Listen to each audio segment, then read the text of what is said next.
Speaker নির্বাচন উপলক্ষে শুক্রবার অষ্টাদশ বিধানসভার অধিবেশন শুরু হয়।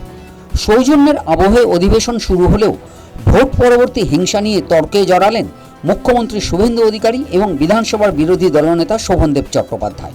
বিজেপির উদ্দেশ্যে শোভনদেব চট্টোপাধ্যায় বলেন, ভয় নয় ভরসার কথা বলা হয়েছিল, কিন্তু ভরসা তো নেই, ভয় 4 গুণ বেড়েছে বলে অভিযোগ করেন তিনি। হিংসায় বহু মানুষ ঘরছাড়া হয়েছেন বলেও দাবি জানান।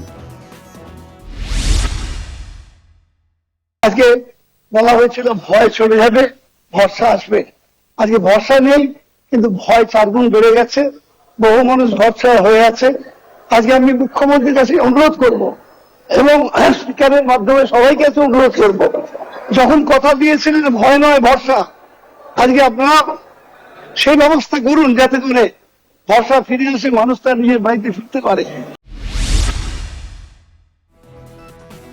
বিরোধী নেতার অভিযোগের ভিত্তিতে উঠে দাঁড়ান মুখ্যমন্ত্রী শুভেন্দু অধিকারী। তিনি বলেন, কেউ ঘরছাড়া হয়েছে বলে জানা নেই। ঘরছাড়া হয়ে থাকলে নামের তালিকা ডিজিপির কাছে জমা দেওয়ার পরামর্শ দেন তিনি।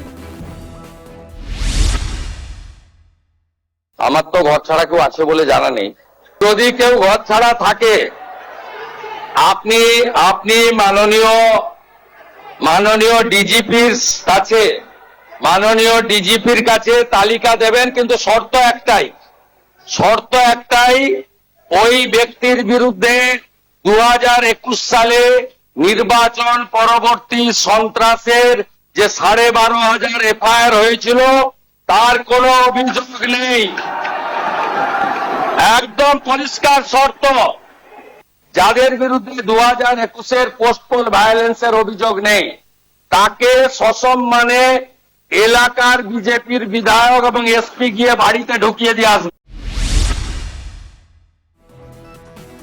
ভোট পরবর্তী হিংসা নিয়ে তৃণমূলকে নিশানা করতে ছাড়েনি বিজেপি বিধায়ক তাপস রায়ও। 2021-এর প্রসঙ্গ তুলে এনে তৃণমূলকে নানা ইস্যুতে বেঁধেন আইএসএফ বিধায়ক নওশাদ সিদ্দিকীও। এই সদনে কোন রাষ্ট্র বিরোধী স্লোগান, দেশ বিরোধী স্লোগান চলবে না। আইন করে বন্ধ করতে হবে। পোস্টপোল ভায়োলেন্স থেকে এদের মুখে আসে, নির্লজ্জ বেহায়া না হলে পোস্টপোল ভায়োলেন্স থেকে কথা বলে। একটা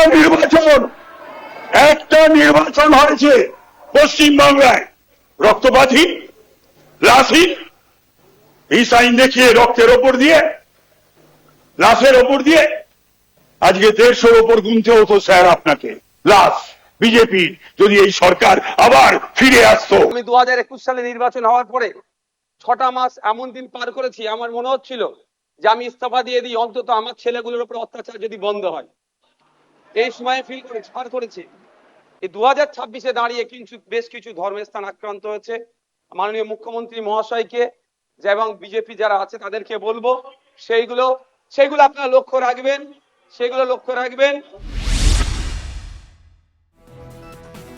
ভোট পরবর্তী হিংসা নিয়ে কলকাতা হাইকোর্টে দায়ের করা মামলায় বৃহস্পতিবার আদালতে সওয়াল করেছিলেন মমতা বন্দ্যোপাধ্যায়।